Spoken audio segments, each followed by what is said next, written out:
your voice is so important. You sharing yourself is important. So I'm out here in the woods contemplating the idea of having a voice and what a voice is. And for me, it's like everything that I can feel, I can experience in myself, I can sound, I can express.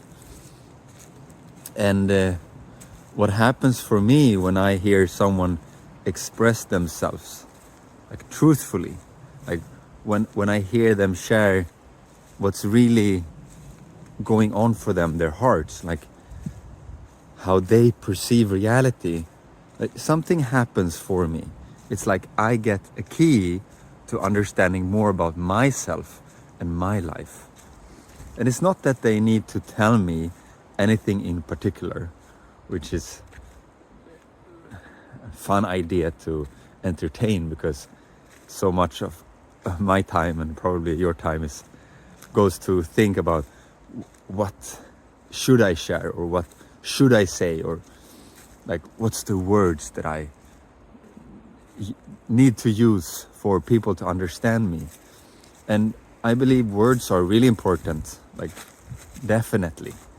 But I believe more than words, your voice, your sound is important.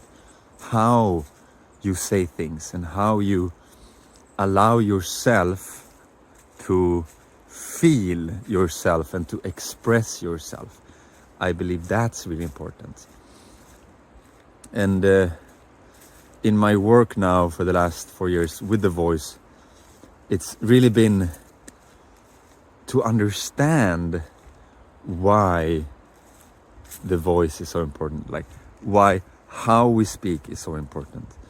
And for me, it's really coming down to, like, if I were to explain it, I would talk about the vibrations of the voice. So the voice is mainly vibrations, and the vibrations then create sounds. It's like or maybe they're intertwined. You cannot separate sound from vibrations, or vibrations from sounds, right?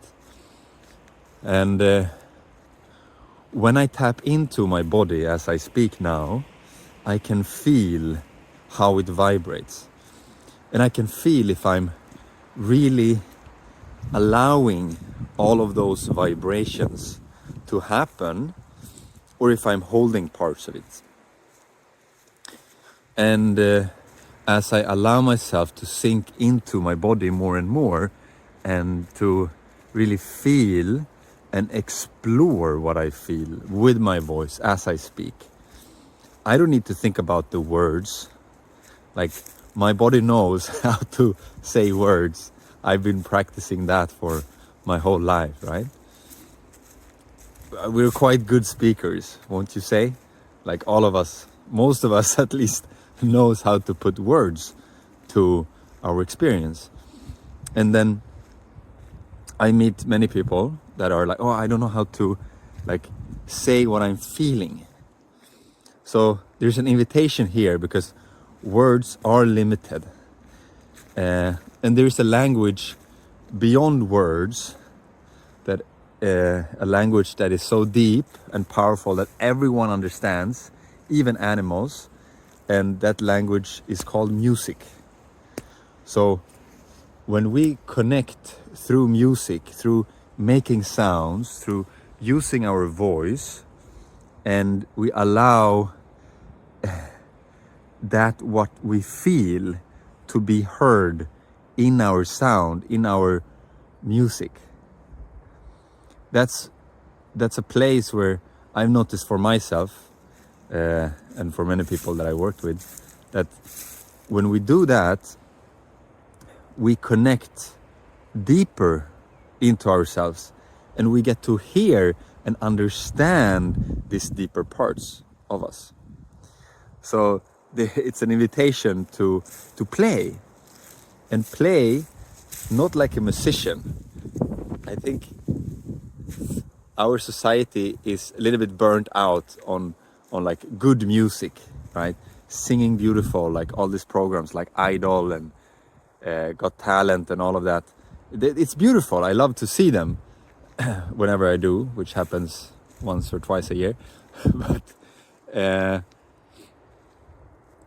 my mom loves this Got Talent because the stories are just so tear clenching, like it gets her to tears.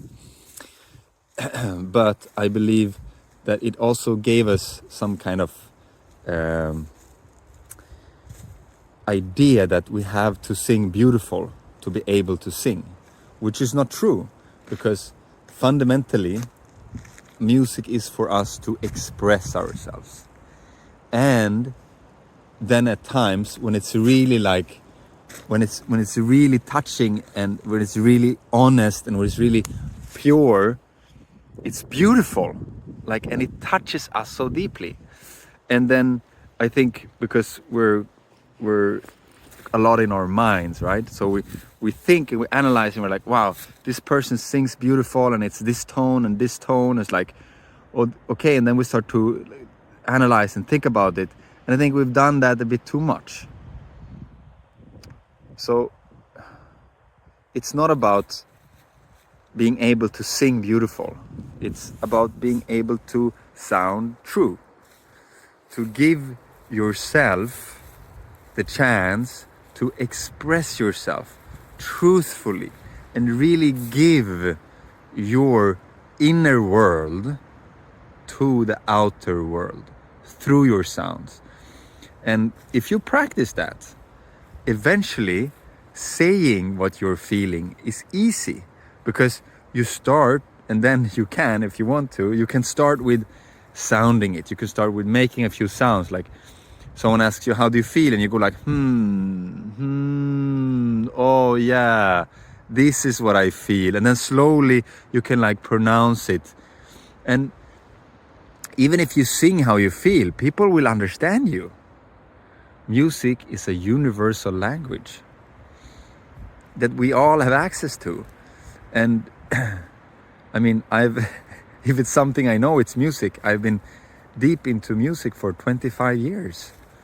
Listening to it, playing it, being with it, thinking about it. And I thought that music was something completely different than what it is. Yeah. So I'm also on my journey, and this is where I'm at in my journey right now. And if this gave you anything, like, don't take my word for it. Explore it, see how it is for yourself. But if you take one thing from everything that I teach anytime, it's that music is for you also. And music has a gift for us, and it's connection. It's to connect us. So give yourself the lovely, most amazing gift of allowing yourself to be with music, to play with music, to enjoy music with your voice. Yeah. Like, I was so focused in my life on drumming. Like, I was the drummer. I remember when I was 12, I think I started drumming when I was 12. I mean, I drummed when I was 7 also, but I started to play the drum kits. Yeah. And then I was like, oh, I'm a drummer. And then from that day, I was telling people that I was a drummer. I started to identify myself with being a drummer. And then at 27, when I couldn't drum anymore because I burnt out, I lost the power in my arms and hands. Who was I? I was not a drummer anymore. Or I was a drummer that couldn't play drums. Oh. And now it's been, I don't know, 8 years since I burned out. Can I count correctly? 7 years. It's the 8th year this year since I burnt out. And I do play the drum kit every now and then, but it's so different. Like, the way I play is different, and I'm not a drummer. I'm a person, I'm a human that plays the drum kit. And I'm a drummer for an hour or for 2, and then I'm not. And it's so funny because nowadays when people tell me like, oh, so you're drumming, or you're doing drum circles, or anything with drumming, it's a part of me that's a little bit annoyed. And I'm like, bro, I'm not a drummer. So that's probably something I can still look into, that aversion. But I think it was just like too much. You know, if you've had too much of anything, kind of get tired of it. Yeah. I remember when I was 5, I loved canned mushrooms, the champignons. And I had a full can of champignons. I'm 5 years old. I had a full can and I loved it. So I opened a second can and I could not take even a single bite. And since then, it was really hard for me to eat canned mushrooms. Yeah, it's interesting, that memory. I can still taste that mushroom that was just way too much. I mean, 1 can of mushrooms, a 5-year-old, that's quite a lot. Well, that was my story time today. Hope you enjoyed. I enjoyed speaking, and wishing you a beautiful day, and give your voice.